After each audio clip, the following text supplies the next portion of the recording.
This is the Make Planning Make Sense podcast. I'm your host, Aaron Zimmerman, and I'm a director at Centro. Our guest for this episode is Reuben Taylor, KC of Landmark Chambers. Reuben is a brilliant planning barrister. And as you'll hear, our conversation covers a wide range of topics, from the Kickstart measures for housing delivery in London to the Building Safety Regulator, the draft NPPF and Mötley Crüe. This one has it all. Please give the podcast a follow on your preferred platform, recommend the show to your network, and continue the conversation on our media channels, MPMS Podcast on Instagram, X, and Blue Sky. Here is our conversation with Reuben Taylor, KC. Reuben Taylor, KC of Landmark Chambers. Thank you so much for joining us today. That's a pleasure. We always like to start off a little bit with how you came to your role. How I came to be a planning barrister. Goodness, that's a KC. Initially, I just wanted to be a barrister. I decided when I was 8, I was going to be a barrister, which is a bit weird. Everybody else wanted to be spacemen, but not me. Everybody told me along the way not to do it. But eventually, I fell into a set that did planning completely by accident, never even thought about doing it. It was fascinating and enjoyable, and I haven't really looked back. Why would someone discourage you from being a barrister? Oh, everybody told me I wouldn't be able to do it because I was at a state school. I didn't go to Oxford or Cambridge. So right the way through university, everybody said, you'll never make it. And indeed, When I took Silk, I actually got an email from the retired head of my law school. And the email just said, I told you you'd never make it, which is hilarious on one level and also quite frustrating on another. Yeah, it's a bit cringy. Well, you've made it. Yeah. And today we want to talk about a couple different things. We've got the Kickstart measures in London that the mayor and the secretary have put forward. We also have the NPPF and DMPs, NPPF plus. Yes, whatever it is. Whatever we're calling it. We're calling it something non-statutory. I don't think we can call it NDMPs because it's not really that. Foreshadowing. Signs of the conversation to come. But yeah, let's start with the Kickstart measures for London. In the season premiere for season 2, we were talking with Councillor Anthony Okereke, and I suggested calling them the defibrillator measures, and he said quite politely, no, they're Kickstart. I suppose that calling it a Kickstart presumes that these are the measures that are needed, that the problem is understood to be a planning problem. Yeah, that's the narrative that dominated prior to the election. Yeah. And now we've got, since then, 2 major overhauls of the NPPF. Obviously, the second one's not in force yet, but we can see where we're going. Is it really planning that's caused the collapse of housing in London? In a sense, it might be part of the problem. I think we have to remember that changes in policy take a while to work through the system, but the real impact is on starts in London at the moment. And so what is it that's doing that? Is it just London? I mean, it's not actually. If you look at how the government's doing against its, I think, ludicrous 1.5 million homes target, as of beginning of this year, we've got output for 24-25. England delivered 208,000 odd homes, about 6% down from the previous year. And in London, it's certainly ground overhauled, something like 4,500 units. Some people are forecasting that for the next 2 to 3 years when we should be granting 80,000 to meet needs. So it is a disaster in that sense, and a disaster for affordability across London too. Yeah. It seems to me that there's actually a whole load of issues that are intertwined, not just in relation to planning. There are issues relating to the soaring costs and stagnant values in London. We've got construction cost inflation, steel and concrete costs rising 40 to 50% in recent years. We've got borrowing costs at higher interest rates, which increase costs for developers. And we've got issues about relative land use values for different use. Many landowners are choosing to hold on to their land or repurpose it for more profitable uses because the returns on investing in residential use in central London really are quite low, and indeed they're low compared to other parts of the country. There are a lot of moving parts. Yeah. Just starting with the yields, for example. Typical net yield for a housing scheme in zone 1 or 2 for a private scheme is about 2.5% to 3.5% in London at the moment. If you do a larger scale project, BTR, you can get to 3.5% to 4.5% yields, but hotels are at 4.5% to 5.5%. If you go to logistics, you get to 4.7% to 5.5%, and data centres are right out there at 7 to 11%. So that's crazy. That is crazy, but it explains why people are rushing to put their money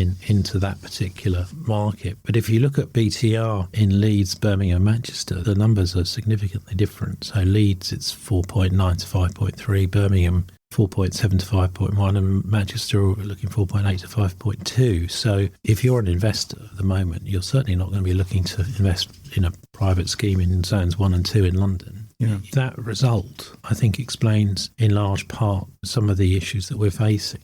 But I think the other really significant issue created by the Building Safety Act. Boo, collectively, boo. Well, I mean, what a disaster that's been. The second staircase rule obviously has an impact on profitability of schemes quite significantly because you lose so much floor space internally. And fine, I mean, it's in order to secure safety, but the regulatory mechanisms that Act introduced and the way it's been done have been nothing short of disaster. The Gateway 2 logjam, which I think most people know about, really has been a disaster. The numbers I've seen were at the back end of 2025. Nearly 30,000 homes were stuck in Gateway 2. The statutory target for decision taking is 12 weeks, and the actual median wait time in 2025 peaked at 43 weeks nationally, 48 weeks in London. Now, on its own, that could explain what's going on in London because, of course, London's hit harder than any other region because the Act focuses on higher risk buildings. That's to say those of 18 metres or 7 stories, and that's precisely what you build in London. I'm seeing a really clear, frankly, parallel between that and the determination periods for major applications in London. That idea of a 13-week determination period is completely unserious. Yeah, I think there are different things going on in each regime. Yeah. So in the planning system, it's simply lack of resourcing. And it may, to some extent, be a deliberate choice in certain local authorities where they try and push things back in order to gain negotiating time, to gain a better package of goodies or design changes that members will want. Or who are also politically just anti-growth. Yes, everyone's encountered this where actually they don't want to take a decision locally. They want to force you into a non-determination appeal. Yeah. Maybe we can say pro-status quo instead of anti-growth. Yes, pro-status quo. Zero change. Yeah. But But for the BSR?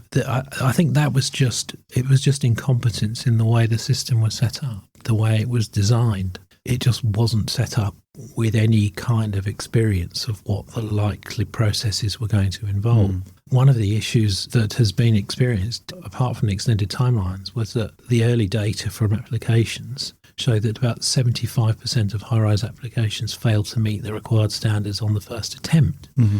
Now, that was because there was a complete lack of clear guidance as to what it was that you had to provide by way of evidence to demonstrate the suitability of your fire safety strategy. I see the Building Safety Act as just a massive policy failure by the previous government. You know, it introduced a system and approach that wasn't fit for purpose. I'm not the only person who thinks that. There's lots of commentators out there saying it. And I think it's reflective of a general issue. We don't have people in government or advising government with sufficient knowledge or experience of the commercial realities of the market. Yeah. And it doesn't matter what colour the government is that you're dealing with. We're seeing government regulation within a market economy, and it's regulation by a body that doesn't actually understand the likely effect of its policy choices on the market. It's inevitable that policy that's formulated in a commercial void is going to fail. And I think that the BSA is a perfect example of precisely that. Yeah. But there are many other examples. What cocktail party do we need to be at to be on that next panel for the next white paper? I don't have any idea. I have to say, I'm not sure anybody would want to invite a planning KC to a cocktail party anyway. I'm in the Groucho Marx camp of if the club would have me, it's not one you want to join.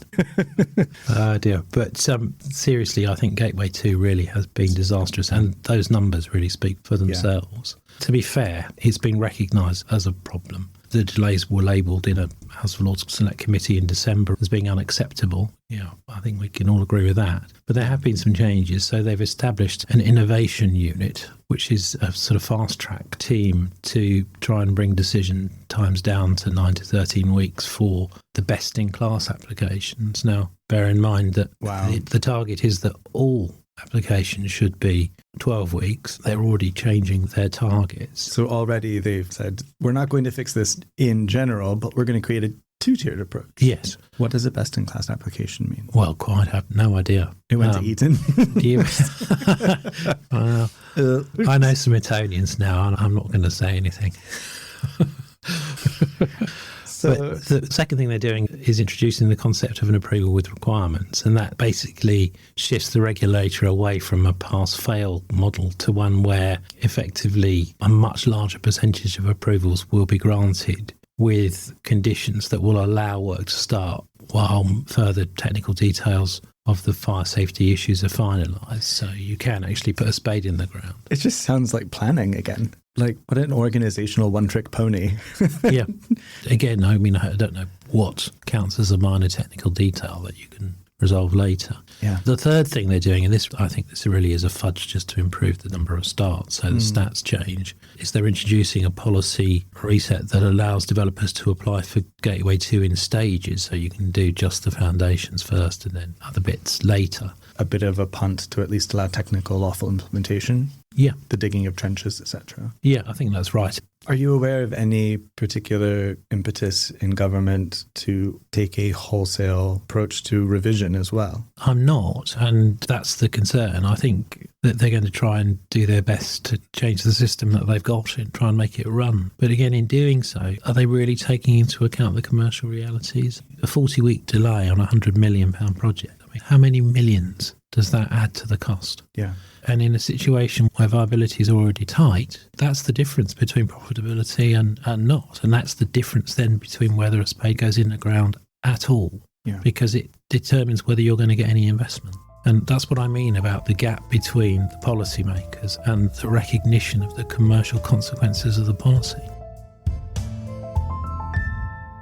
Let's talk a bit of demand side as well. How big of an issue do you think that is? I think we've got to a point where the house price rises are so significant and obtaining a mortgage is so difficult. And if you get one, it takes up so much of your income that people really aren't prepared to go there anymore. The younger generation simply aren't getting on the ladder at all. I think the housing market is at a point where, how much higher can it go? And to what extent can the economy continue to support it? Yeah. I think we really do need a pretty radical rethink on how we address housing. The market solutions that are being promoted aren't going to get. And I think anybody who does their research on the deliverability of housing in the past can see that. The idea that we can deliver on average 300,000 homes through private development a year is just frankly ludicrous. Yeah. It's never been done. If you look at house building from the Second World War to now,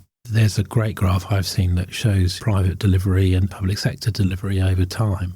And the only time we actually get to 300,000 units a year is a 3-year period from the late 60s when the public sector delivered almost 250,000 units in those years. I know that graph very well. Yeah. And it's something that somebody needs to shove under the noses of the politicians because it shows a very, very consistent delivery by the private sector. I'm not bashing the private sector at all, but they deliver pretty much routinely, obviously not at the moment, but between sort of 150,000, 180,000 units a year. It goes up and down a little bit from that, but not very much. Yeah. That appears to be market saturation. That's what the market can support. If you've got to go above 180, 200,000, you're going to oversaturate the market. The private sector won't accept sale values that fall because there's oversupply, and it just won't happen. So the only way to deliver larger numbers of units is through the public sector. The public sector can't compete with the private sector for the reasons I've just explained. Yeah. They've got to be offering a different product. And it's very obvious what that has to be. It has to be a return to what we were building in the 60s in terms of decent council housing for rent. And it's as simple as that. And once you do that, you can deliver 300,000 a year. But the difficulty we have is it requires us to say goodbye to the Thatcherite message that everybody can own their own home. Goodbye, Thatcherite message. Yep. We've said it. I've said it. This is the turning point. I just think that when you go out there and talk to people, I speak to people all the time about this sort of stuff because it's one of my things I get passionate about. And it's amazing who you can speak to. Everybody knows that that's the solution in the industry. Yeah. There are people with different political views to mine who recognise it too. And it seems to me that the only people who aren't recognising it are the politicians. It seems to me that somebody brave has got to grasp that politically and sell it. I'm not saying that's going to be easy, but that is the solution. Yeah. The selling it might be the hardest part of it then. You used the term radical before. I don't think this is radical. This is not working. It's demonstrably just not working. I don't think, there's anything radical about looking at where it does work elsewhere and where it used to work here and saying, here are some remarkably consistent threads there. But I think that's a particular political communications question. I think that's true. But I mean, obviously, if we're going to build public sector housing, we've got to find the money for it too. So I think there are two hard things, rather than one, because there isn't much money around. But there's been some quite interesting work done on how you might use bonds, for example, to raise the cash to actually deliver the sorts of units that we would need. Certainly, I've seen a very interesting paper which is backed by a number of house builders, actually, including Granger PLC. Is this the Michael Keaveney report? It is, yeah. And although most of that goes over my head because I just did law at university and economics. It's such a humble brag. It is just understandable for somebody like me. It made fascinating reading. I think that is a paper that if you've not read it, you should. I found it fascinating. We will be right back.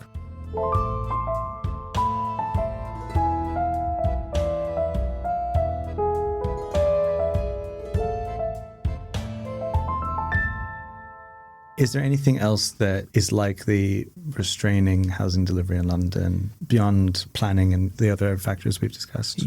There's the quite well-known restriction on grid connections in West London, which is holding back some housing development there, with National Grid saying to housing developers, you can wait 5-10 years for your connection. Well, there are parallel stories to that with sewer capacity, I think less in London but elsewhere. Yes, and indeed in relation to water in some parts of the country. There was somebody saying that it's actually not permissible in law for a utility provider to not connect something to the grid. Yeah, I know in the water industry, there's a duty on the statutory undertaker to provide a connection to the sewer, and they can't say no once you've got your consent. So it's a little bit shitty that they're pushing back. Well, pardon the pun. It is, but what are you going to do as a developer? Sue them? Maybe. If you're a developer and you're keen to sue a utility, let us know. Yeah, well, I've done it once for somebody a long time ago, and it was quite effective, actually, through an arbitration. But the issues are quite difficult, I think. And, of course,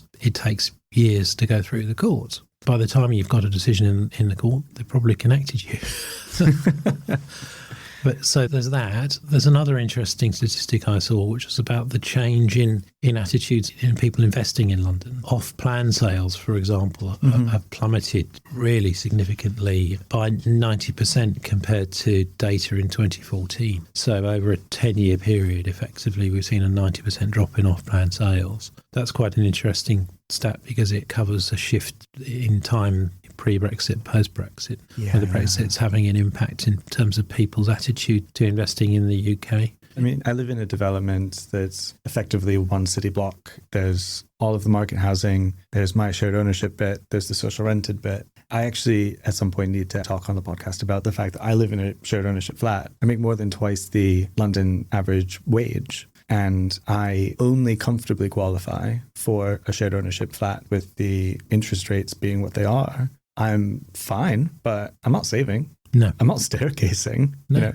But back to this sort of thing about investment from overseas, I think it's sometimes seen as something that's quite cynical, like, oh, 9 Elms is all empty and blah, blah, blah. Yes. But in reality, people who buy the flats either rent them or live in them. So they are introducing housing to the market either for themselves or they're renting it because that is how they're covering their own expenses. In my blog, a lot of the market housing was purchased by overseas investors, and a lot of the residents in the market units are Hong Kong residents who have taken advantage of a specific visa program because of the political changes in Hong Kong. And you think, well, I couldn't possibly deny them a welcome space in London. No. And it's a global city. Quite. That argument about foreign investment leading to empty houses was the one we faced when I was part of the team promoting the Northern Line extension out to Battersea Power Station, which unlocked large elements of the later phases of that site. Yeah. And the local residents were all arguing that the houses would be bought and would remain empty, and that's not proven to be the case at all. I think you can be cynical in a sense. I suppose the issue really is, are we building houses for people to live in, or are we building houses for people to own? There's a difference. Yeah. I think what the local residents, when I was dealing with them in Nine Elms, were saying was that they wanted local housing for local people. But London's not like that. It's a global city. I guess it's just probably worth clarifying that when we say weak demand, we don't mean low need. We mean weak demand amongst that very thin segment of society that can afford a new build home at a market price. And it's also worth emphasizing, it's also these market units that are subsidizing the social rented block that goes with them. Yes. Yeah. I mean, that's part of the issue that we haven't really come on to yet, which is the actual part of the problem that the Mayor's emergency measures are intended to address by changing some of those assumptions. Let's look at those. So broadly, it's sort of three things. It's reducing the fast track for affordable housing from 35 to 20. Yeah. Half off local SIL if you meet the new fast track threshold.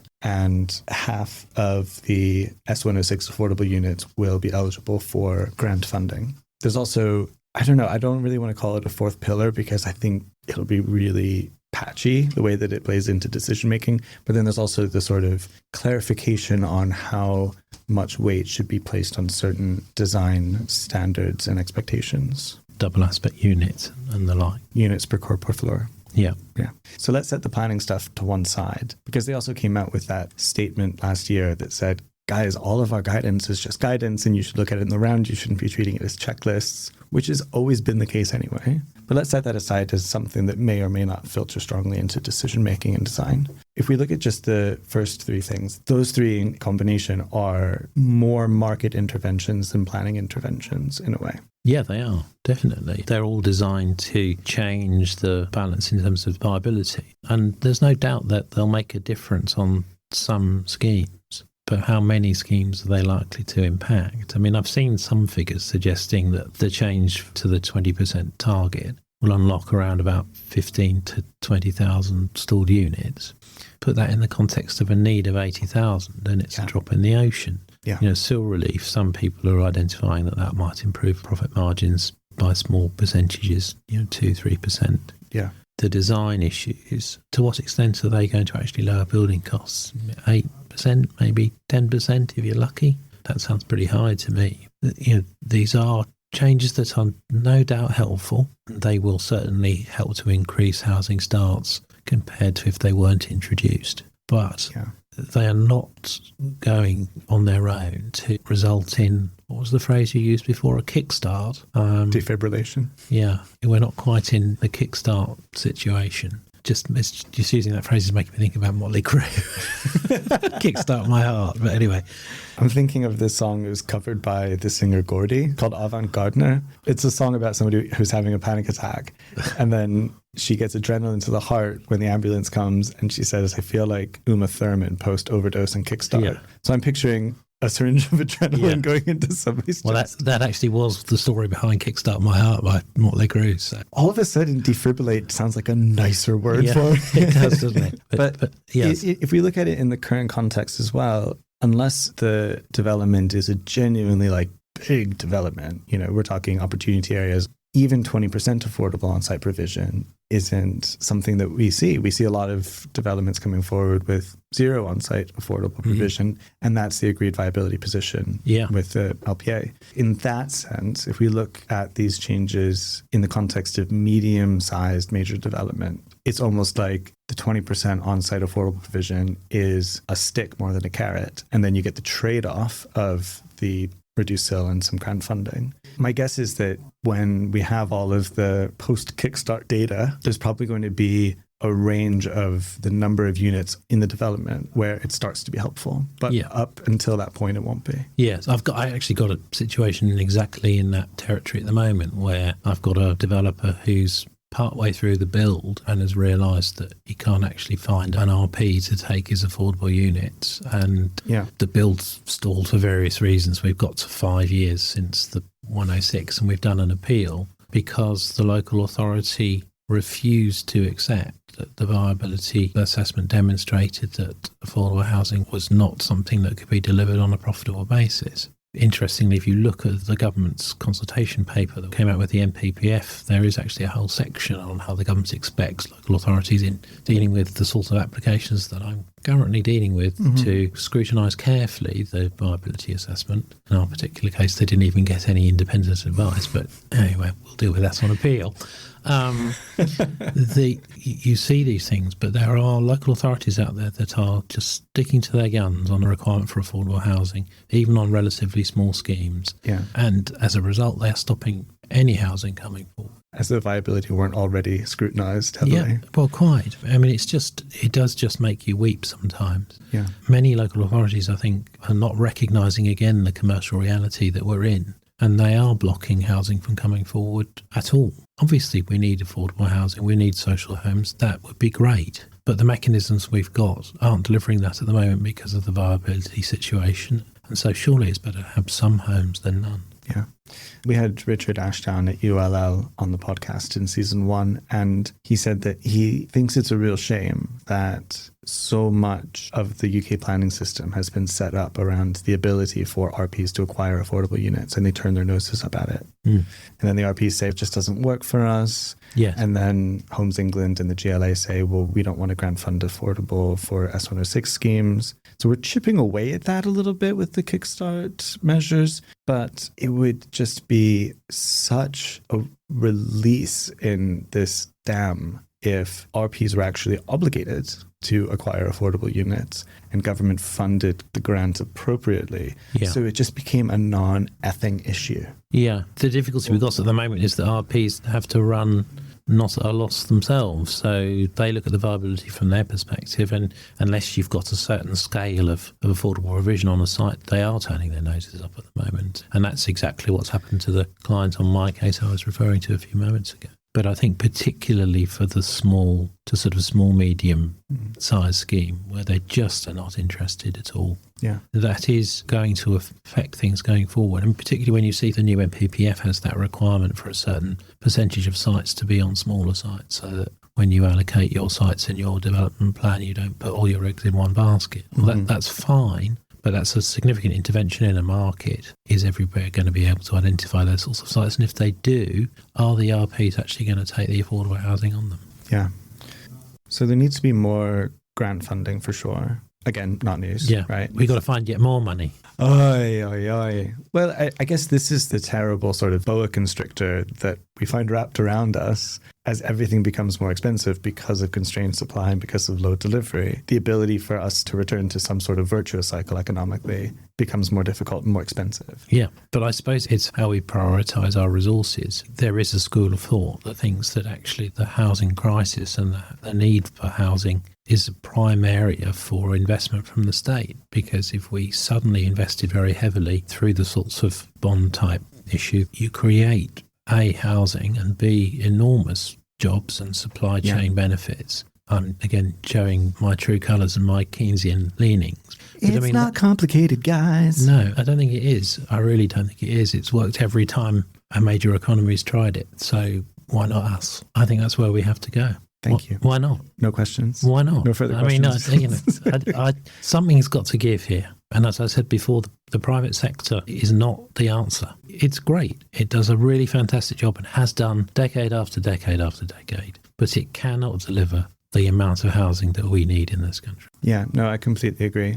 There's definitely a disconnect on that point within the sector where there is frustration focused on private developers. And nowhere along the line, I think, is somebody saying, actually, they're already providing a public good. Yeah. Private developers are not the state, and local planning authorities are not the providers of doctor surgeries. Yeah. Or the extractors of capital to create them. Those are state functions. They are state functions. And what we've done for many years is choose to fund those things effectively through a tax on development. Yeah. And that's fine as far as it goes, as long as the development can support it. But there comes a point when it can't, and we've hit that point. Again, it's about the policymakers really not understanding the commercial consequence and indeed the commercial risks that they're imposing on the system, because that's really what it's about. We had in London a system set up which actually inherently carried a lot of risk in it because it just needed a few things to shift and the systems effectively stopped delivering.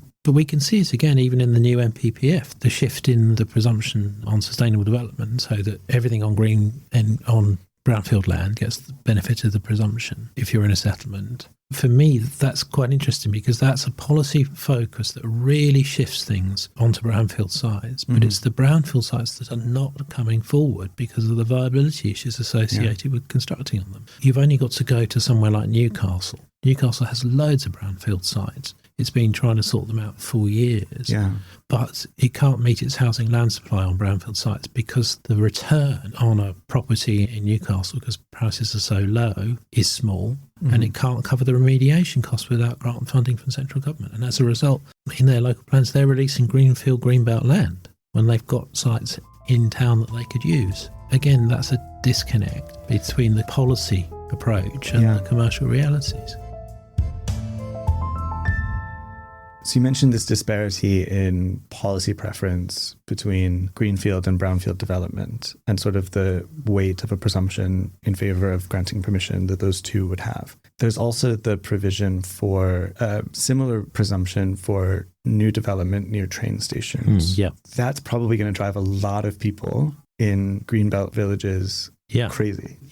Do you see that filtering into brave decision making for those sites? I don't. I've become very cynical over the years about decision making because we're all seeing now sites that are allocated for housing. You put your application in, it's all worked up, officers are on board, it's all fine. It goes to the committee and lo and behold, it gets refused. And then you end up in appeal. I mean, the last 4 inquiries I've done, by the time we've got to appeal, I've had no opposition because the local authority officers have decided and persuaded members that they simply can't defend the position. You have these really weird inquiries where it's just your team giving evidence, nobody gets cross-examined, and you pray that you don't mess that one up. So in those situations, they don't even attend? No, they're there, and they sit there and they watch your witnesses give their evidence. The inspector asks a few questions, and after a day or so, you get to do a closing, and off you go. It's quite a sight to picture. It's really bizarre. It's really bizarre, but that's 3 of the last 4 inquiries for me. Wow. It's interesting because you and I worked together on an appeal where there were almost too many people in the room. It's quite a contrast. Yes, not that it did them any good because we still won anyway. I'm sorry, yes, successful appeal. Yes. The other question is about the effectiveness of the NPPF in general. Laurie Handcock of Iceni, who was on the podcast in season 1, said that to a certain extent, it doesn't really matter what words you put in the NPPF. The decision-making is still going to come out of more of a gut feeling at the end of the day. I'm paraphrasing, but the idea is that you can say a full tilted balance on brownfield land within settlements. Fantastic. But then you get to local decision making and it's like, Yeah, I think with the planning approach, the policy approach, the issue is with the accountability of the local decision makers. Back in the day, 20 odd years ago, I used to get brought in as a young barrister by officers to have a word with planning committees who'd gone rogue. And you get asked to come and talk to them about the process of surcharging. And surcharging used to exist whereby local councillors could be held personally financially liable for decisions that were taken on an unreasonable and unlawful basis and which incurred costs to the council's purse. And so I'd be brought in I won't name the councils, but a number of councils. You're welcome to speak. No, I'm not going to. To speak to their members and basically read the riot act. And sometimes that worked. Quite often it didn't, because who listens to a 26-year-old planning barrister anyway? But that process was done away with after the Shirley Porter gerrymandering scandal. She was surcharged millions and millions. And the Labour government at the end of the 90s took fright by that, thinking it would discourage people from diverse backgrounds from becoming councillors. And so they introduced a new system of scrutiny panels, and you could make a complaint against somebody who'd taken a decision that was unreasonable or unlawful, and they could essentially be dismissed from their position as a councillor. But then that was done away with too. So we've ended up in a situation now where the only accountability for councillors is local elections. And of course, the decisions they're taking in rejecting development on sites that are allocated for the very development in the application are popular locally. So there is, in effect, it becomes a situation where there is no accountability and they're refusing, and costs are routinely being awarded against councils, and it's costing large amounts of money to councils that don't have the resources already. So money that could be used to better improve the service is being lost as a result of the politics of decision making. Re-election is a personal incentive. It's not a authority incentive. And so you need a personal disincentive. Yeah, it's really straightforward. Yeah. I mean, James MRTPI from my chambers has already done a big paper on this. We have to reintroduce surcharge. And the argument, if we do that, is going to disincentivize people from diverse backgrounds from becoming counsellors. No, it's not. All you have to do to avoid being surcharged is not take an unlawful and unreasonable decision. It's not difficult. I think that's definitely food for thought, right? How do we change the personal incentives of the individuals or of the people in individual roles in this process? The solution that's been mooted recently is we actually take the decisions out of the hands of the democratically accountable councillors and put it in the hands of officers. But I don't see that as a solution myself, because I've always seen planning as entirely political. You cannot disentangle the sorts of judgments we make about land use from local and indeed national politics. And you shouldn't even try. I don't think the delegation of greater amounts of decision-making to officers is the solution. I think it needs to stay with people who are elected, but we do need for them to face a consequence if they deliberately take a decision which is illegal or unreasonable. There's a sort of an additional option that's been discussed, which is to front load the civic participation and the democratic accountability earlier into the process. Then you don't need to have the committee vote. But we're already doing that. We have allocations in development plans, and when the application comes forward for that particular development, it still gets refused. We do have that already, but the way local plans are drafted at the moment, there's so much washiness in every single thing. So we develop plans that are more akin to a sort of zonal type system that they have in the States. Yeah, zones, or just maybe having some confidence about prioritizing the delivery over like, well, every site's so subjective and da-da-da-da. The sites aren't all that different, first of all. But it's usually not the number of stories that cause an issue, I think, in the sort of standard housing scheme. I mean, it does on tall buildings, obviously, but it's usually the reason for refusal is dressed up as it's out of character. I'm sorry, yes. So not necessarily building height, but character. Yeah. So how do you define character in a local plan? That's the thing that's always puzzled me about these suggestions for land use kind of zoning type plans. You know, in America, it doesn't really matter because the mindset isn't really one where the Americans expect towns to have or exhibit particular unique local characters. Whereas I think over here, people are very attached to local character. Maybe I'm being harsh on our American we cousins. love a bit of local character over in the United States. But I do think that there is more comfort in the United States with the idea that townscapes will change over time. Yeah. And of course, there's like a million different ways you could look at that. We have historic districts. Yeah, sure.